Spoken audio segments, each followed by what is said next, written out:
भारत माता की रउआ लोगन के हमार प्रणाम पहुंचे।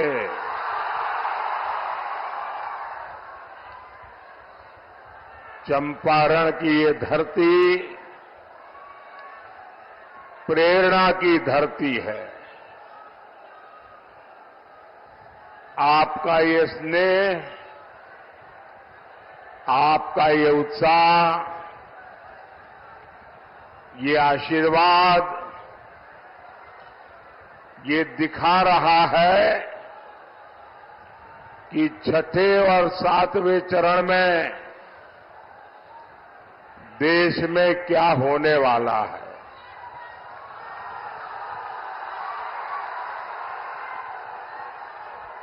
अभी कल ही पहले 5 चरण का चुनाव पूरा हुआ है। पहले चरण में इंडी गठबंधन पस्त हो गया था। इसके बाद के चरणों में इंडी गठबंधन ध्वस्त हुआ और अब कल जो 5वां चरण हुआ, इंडी गठबंधन पूरी तरह परास्त हो चुका है।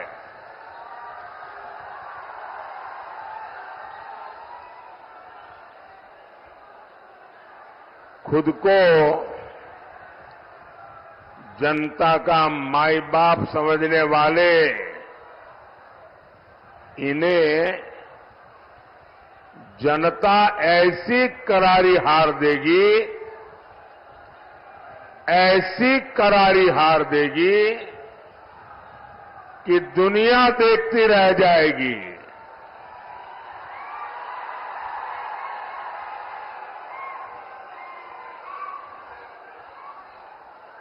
साथियों, 21वीं सदी का भारत इंडी गठबंधन के पापों के साथ आगे नहीं बढ़ सकता।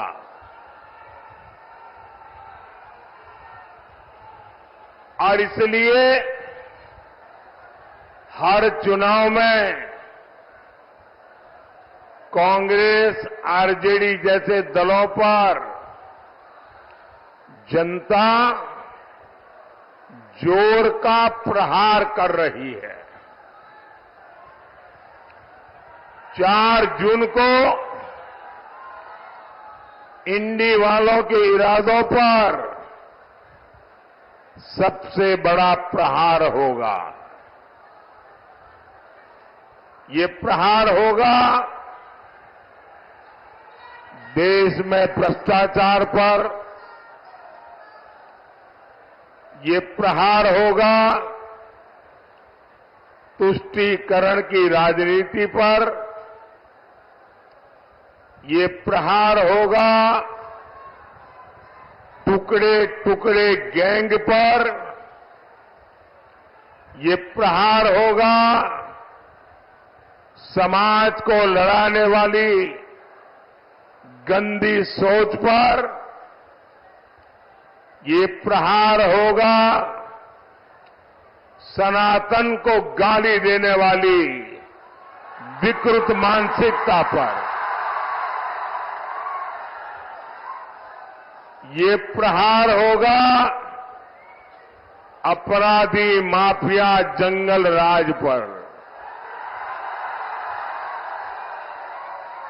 ये प्रहार होगा महिला विरोधी मानसिकता पर।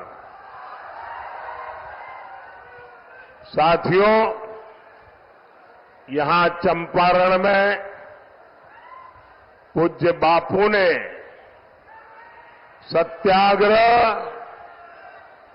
और स्वच्छाग्रह का प्रयोग किया था। आजादी के बाद इसी से प्रेरणा लेकर कांग्रेस को देश में सफाई के लिए आंदोलन करना चाहिए था। पूज्य बापू की स्वच्छता की जो अपेक्षा थी, देश में स्वच्छता एक संस्कार बनाकर बापू को सबसे बड़ी श्रद्धांजलि देने का उन लोगों को अवसर मिला था। लेकिन उन्होंने सत्ता में आने के पहले दिन ही बापू को पूरी तरह छोड़ दिया, बापू के विचारों को छोड़ दिया, बापू के आचारों को छोड़ दिया, बापू के आदर्शों को छोड़ दिया। और उन्होंने क्या किया? उन्होंने अपना सारा ध्यान सिर्फ और सिर्फ एक परिवार को आगे बढ़ाने पर जोर लगा दिया। कांग्रेस और उसके साथियों ने मिलकर देश के 60 साल बर्बाद कर दिए। 3-3, 4-4 पीढ़ियों का जीवन तबाह कर दिया। आजादी के 60-70 साल बाद जब आपने एक गरीब मां के बेटे को आपकी सेवा करने का अवसर दिया,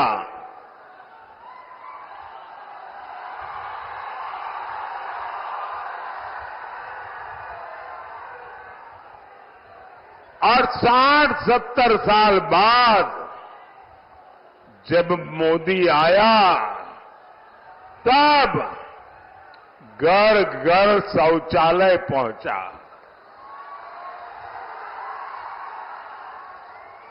मैं गरीब मां का बेटा हूं, इसलिए मुझे पता है कि हमारे देश की महिलाओं को शौचालय जैसी सुविधा न होने से कैसे दिन काटना पड़ता था। या तो सुबह सूर्योदय के पहले जाओ, या तो सूरज ढलने तक इंतजार करो। और इसके कारण मेरी माताओं बहनों के शरीर के स्वास्थ्य पर बहुत ही गंभीर परिणाम होते थे। लेकिन उनको शौचालय की जरूरत गरीब को क्यों है, शौचालय की जरूरत मेरी मां बहन को क्यों है, इसकी समझ तक नहीं थी भाइयों। आजादी के 60-70 बाद जब मोदी आया तो हर घर में बिजली पहुंची।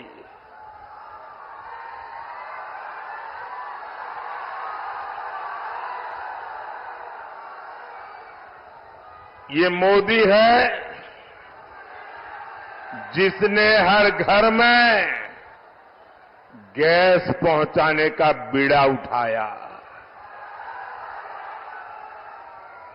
ये मोदी है जो हर घर तक नल से जल पहुंचाने के लिए दिन रात मेहनत कर रहा है।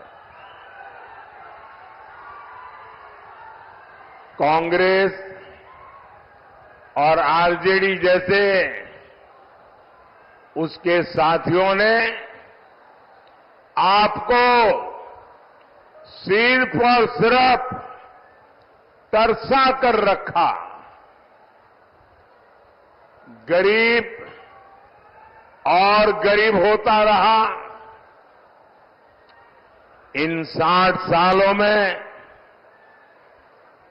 इन लोगों ने बड़े बड़े महल बना लिए।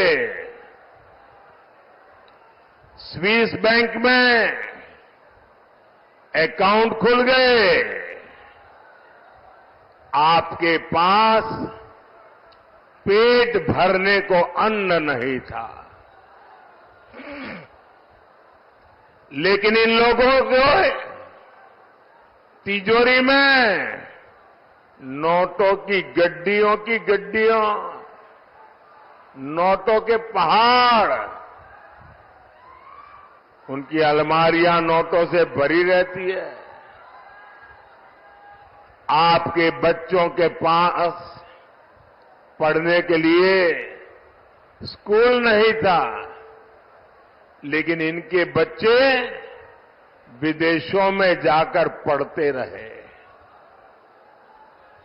गरीब परेशानी में था, मुश्किल में था, लेकिन इन्हें कोई फर्क नहीं पड़ता था। साथियों,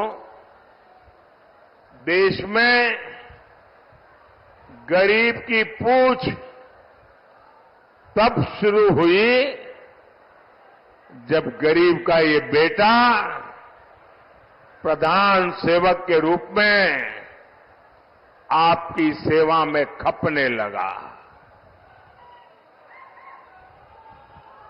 पिछले 10 साल में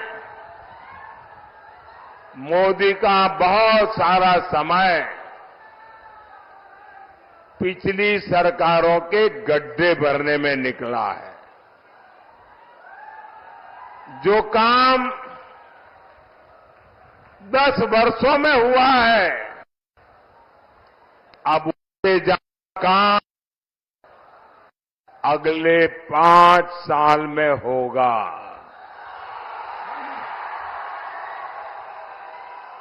और ये मोदी की गारंटी है।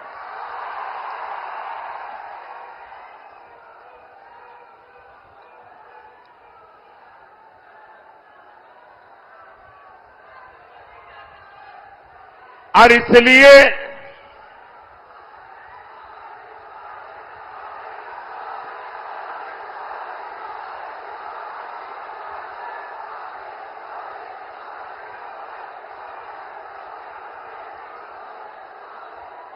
इसलिए साथियों, मुझे केंद्र में एक बहुत मजबूत सरकार चाहिए।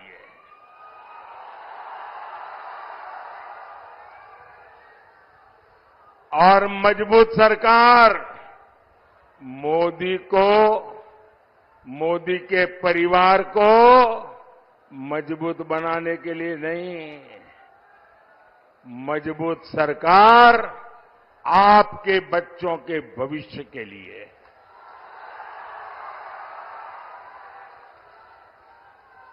मजबूत सरकार आपके सपनों को पूरा करने के लिए।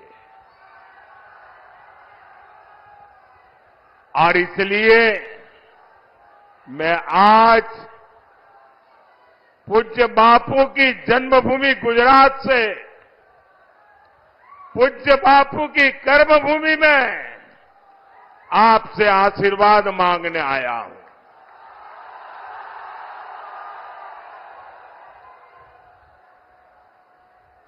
साथियों, मैं हिंदुस्तान के कोने कोने में जा रहा हूं।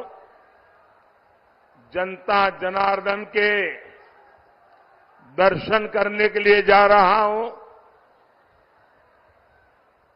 10 साल के मेरे काम का हिसाब देने जा रहा हूं। और जहां भी गया हूं, एक ही स्वर सुनाई दे रहा है।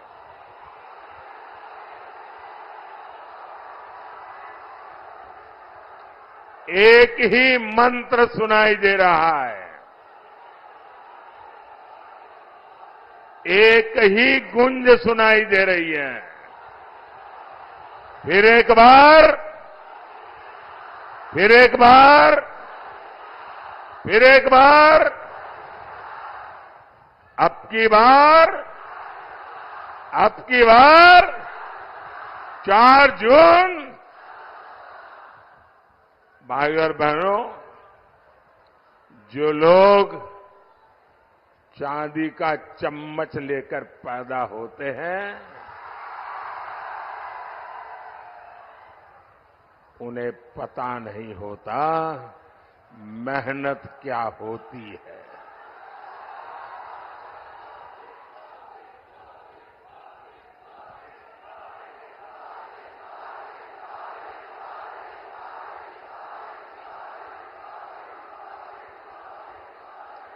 मैंने सुना है कि यहां कोई घूम घूम कर कह रहा है कि 4 जून के बाद मोदी को बेड रेस्ट होगा।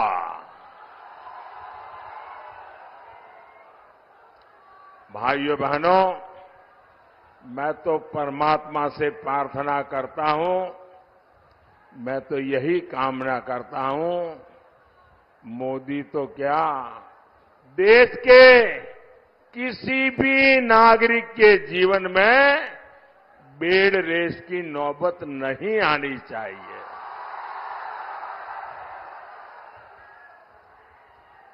देश का हर नागरिक ऊर्जा से भरा हुआ हो, उत्सव भरी जिंदगी जीता हो, लेकिन जंगल राज के वारिस से और अपेक्षा भी क्या की जा सकती है। और ये सब ऐसे ही है। आपने देखा होगा कांग्रेस वाले क्या कहते हैं, मोदी तेरी कब्र खोदेगी, मोदी तेरी कब्र खोदेगी। इनका एक काउंटर पार्ट है उत्तर प्रदेश में, और उत्तर प्रदेश का शहजादा क्या कहता है, अब मोदी के आखिरी दिन बनारस में है, इसलिए उन्होंने बनारस में अंतिम गृह की व्यवस्था की है। साथियों, इस चुनाव में इन लोगों के पास मोदी को गाली देने के सिवाय कोई मुद्दा नहीं है। कोई कह रहा है कि मोदी की कब्र खो देंगे, कोई कह रहा है मोदी को गाड़ देंगे। कांग्रेस के शहजादे मोदी की आंखों में आंसू देखना चाहते हैं। अरे इंडी वालों,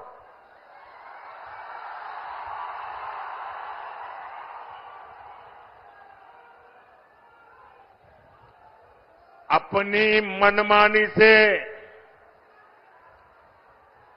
आपकी इच्छा से अब देश नहीं चलता। इंडी वालों की आंखों में भले ही मोदी खटकता हो, लेकिन देश के लिए, देश के दिल में मोदी है। हर दिल में मोदी है, और हर दिल एक ही बात कह रहा है, फिर एक बार, फिर एक बार, फिर एक बार। भाइयों और बहनों, 4 जून को हार सामने देख इंडी गठबंधन वालों की बौखलाहट बढ़ती जा रही है। अब ये मोदी की योजनाओं पर सवाल उठा रहे हैं। मोदी गरीबों को मुफ्त राशन क्यों दे रहा है? भाइयों बहनों, इन्होंने हिंदुस्तान देखा ही नहीं है। मैं हिंदुस्तान के अनेक जिलों में रात्रि मुकाम करके आया हूं। मैंने हिंदुस्तान का कोना कोना छाना हुआ है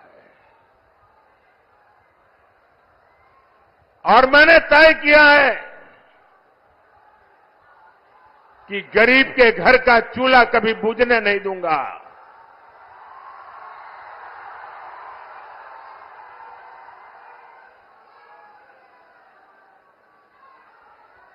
रात को जब बच्चे भूखे पेट सोते हैं तो उस मां पर क्या बीतती है, इसका मुझे पता है। और इसलिए मोदी गरीब को मुफ्त राशन देता है, देता रहेगा।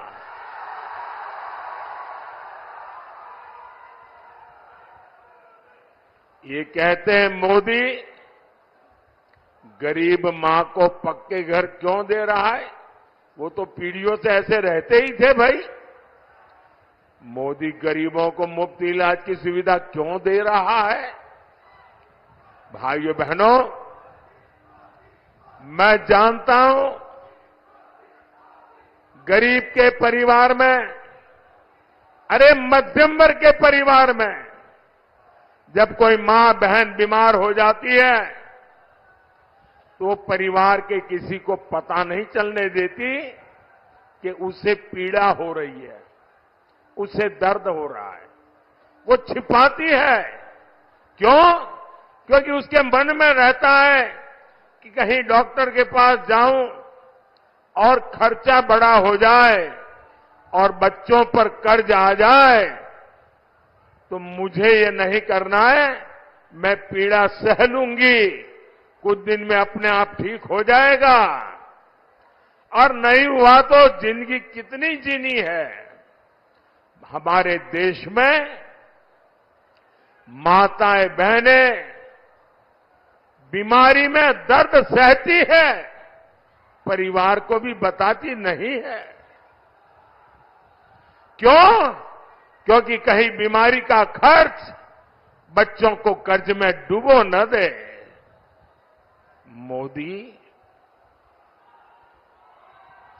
हर मां की उस पीड़ा को जानता है।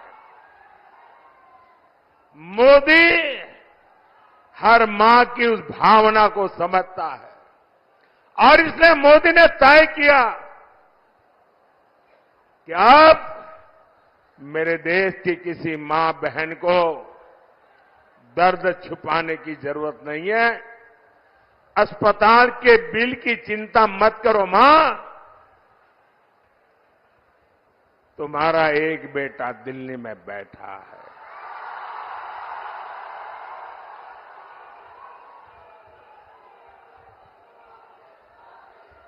अब तुम्हारी बीमारी का खर्च ये तुम्हारा बेटा उठाएगा।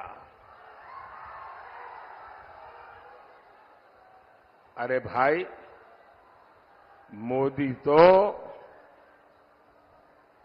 गरीब की सेवा के लिए ही तो पैदा हुआ है। मोदी गरीब के लिए ही तो काम करेगा। भाई और बहनों, जम्मू कश्मीर से आर्टिकल 370 हटाना हो, राम मंदिर का निर्माण हो,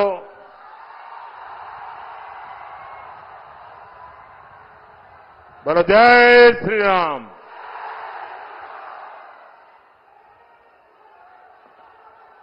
अब ये कैसे लोग हैं? प्रभु राम के लला का प्राण प्रतिष्ठा का कार्यक्रम, भव्य राम मंदिर का निर्माण, ये मंदिर वालों ने उनके घर जाकर के निमंत्रण दिया कि आप प्राण प्रतिष्ठा में आइए। उन्होंने निमंत्रण ठुकरा दिया। राम लला के प्राण प्रतिष्ठा का निमंत्रण ठुकरा दिया। ये ऐसे लोग हैं कि एक इंसान जिस पर अदालत ने चोरी करने के गुनाह में सजा की है, जो जेल काट रहा है, बीमारी के कारण घर आने का अवसर मिला है, उसके घर जाकर के बढ़िया बढ़िया खाना पका करके खाने की फुर्सत है, लेकिन राम लला के यहां जाने की फुर्सत नहीं है।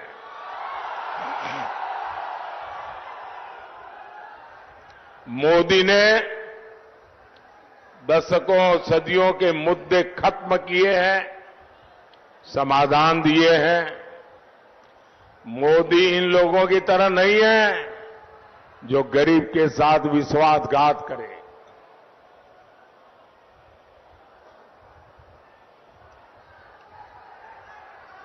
मैं तो जहां जाता हूं अपने काम का रिपोर्ट कार्ड देता हूं। मैं इंडी गठबंधन वालों से पूछता हूं, भैया बताओ, अरे तुम्हारा रिपोर्ट कार्ड क्या है? जो लोग नौकरी के बदले जमीन अपने नाम लिखवा ले, वो युवाओं के बारे में सोच सकते हैं क्या? वो युवाओं का भविष्य बना सकते हैं क्या? जिनके जंगल राज में सिर्फ बम बारूद और कट्टों का कारोबार फला फूला, जिनके जंगल राज में भूमाफियाई फले फूले, जिन्होंने बिहार को अपहरण और फिरौती की इंडस्ट्री दी, जो कभी बिहार बड़ा नहीं कर सकते। नीतीश जी ने जिस मेहनत से बिहार को उन स्थितियों से बाहर निकाला है, वो बहुत सराहनीय है। आज हमारे मित्र सुशील मोदी जी हमारे बीच नहीं है। इतिहास जब अवलोकन करेगा तो नीतीश जी और सुशील जी का नाम जंगल राज को समाप्त करने वालों में गिना जाएगा। साथियों, बिहार ने दशकों तक पलायन का दौर देखा है, लेकिन एनडीए सरकार के प्रयासों से अब पलायन रुक रहा है। बिहार के युवाओं को यहीं पर रोजगार के अवसर मिल रहे हैं। आप मुझे बताइए, चंपारण में केंद्रीय विश्वविद्यालय बना है, खेती के लिए रिसर्च सेंटर बना है, सरदार पटेल सहकारी प्रशिक्षण संस्थान बना है, सिलेंडर का प्लांट लगा है, इफको बाजार बने हैं। ये सब कुछ क्या आपने आप चल रहे हैं क्या? इनमें रोजगार नहीं मिला क्या? यहां इतना बड़ा डेयरी प्लांट बना है, इससे हजारों पशुपालकों, माता और बहनों की आय बढ़ी है। इसमें किसी को रोजगार नहीं मिला है क्या? ये जो पुल बन रहे हैं, हाईवे बन रहे हैं, रेलवे स्टेशन आधुनिक हो रहे हैं, ये बिना किसी को रोजगार दिए बन रहे हैं क्या? क्या जादुई चिराग से बनते हैं क्या? भाइयों बहनों, जंगलराज वालों ने आजकल आरक्षण का और संविधान पर दिन रात जोर जोर से झूठ बोलने का एक बड़ा अभियान चलाया है। सच्चाई ये है कि बाबा साहब आंबेडकर न होते तो नेहरू जी एससी एसटी को आरक्षण नहीं मिलने देते। उन्होंने तो मुख्यमंत्रियों को चिट्ठी लिख करके विरोध किया था, नेहरू जी ने। नेहरू जी से लेकर राजीव गांधी तक इस परिवार के जितने प्रधानमंत्री हुए, सबने ओबीसी आरक्षण का विरोध किया। कांग्रेस ने गरीब, एससी, एसटी, ओबीसी, महिला का हर किसी को धोखा दिया। इसलिए आज सिर्फ एक ही वोट बैंक उनके पास बचा है। अब इस वोट बैंक को खुश करने के लिए एससी, एसटी, ओबीसी का आरक्षण धर्म के आधार पर आपसे छीन करके वोट जिहाद वालों को देना चाहते हैं। संविधान क्योंकि इसकी इजाजत नहीं देता, इसलिए ये संविधान बदलना चाहते हैं। साथियों, मोदी का ट्रैक रिकॉर्ड आपके सामने है। 10 साल में करीब करीब 400 सांसदों का समर्थन हमारे साथ रहा है। मोदी ने इसका उपयोग गरीब, दलित, पिछड़े, वंचित, उन्हें सशक्त करने के लिए किया है। एनडीए ने पहले दलित बेटे को और फिर हमारे देश की आदिवासी बेटी को संविधान का सर्वोच्च पद, राष्ट्रपति पद पर बिठाया। हमारी सरकार है जिसने पिछड़ा वर्ग आयोग को संवैधानिक दर्जा दिया। पहले केंद्रीय विद्यालय, नवोदय विद्यालय और सैनिक स्कूलों में ओबीसी आरक्षण नहीं था। मोदी सरकार ने ही आरक्षण लागू किया। मेडिकल पढ़ाई में भी केंद्रीय कोटे में पहली बार ओबीसी आरक्षण हमने लागू किया। एससी, एसटी, ओबीसी का हित अगर कहीं सबसे ज्यादा सुरक्षित है तो बीजेपी में है, एनडीए में है। साथियों, सामाजिक न्याय की ऐसी हर गारंटी को पूरा करने के लिए आपको केंद्र में मोदी की मजबूत सरकार बनानी है। घर घर जाएंगे, घर घर जाएंगे, ज्यादा से ज्यादा मतदान कराएंगे, हर पोलिंग बूथ जीतेंगे। देखिए, पूर्वी चंपारण से श्रीमान राधा मोहन जी, पश्चिमी चंपारण से संजय जायसवाल जी, वाल्मीकि नगर से सुनील कुमार जी, शिवहर से बहन लवली आनंद जी को भारी मतों से विजयी बनाना है। मेरा एक और काम करिएगा, करेंगे? जरा हाथ ऊपर करके बताइए, करेंगे? ऐसे नहीं, पूरी ताकत से बताइए, करेंगे? यहां से जाने के बाद ज्यादा से ज्यादा घरों में जाइए, ज्यादा से ज्यादा परिवार में जाइए और जाकर के कहिएगा कि मोदी जी आए थे, मोदी जी ने परिवार के सबको राम राम कहा है। मेरा राम राम कह दोगे? हर घर में मेरा राम राम पहुंचा दोगे? बोलिए भारत माता की, भारत माता की, भारत माता की। बहुत बहुत धन्यवाद।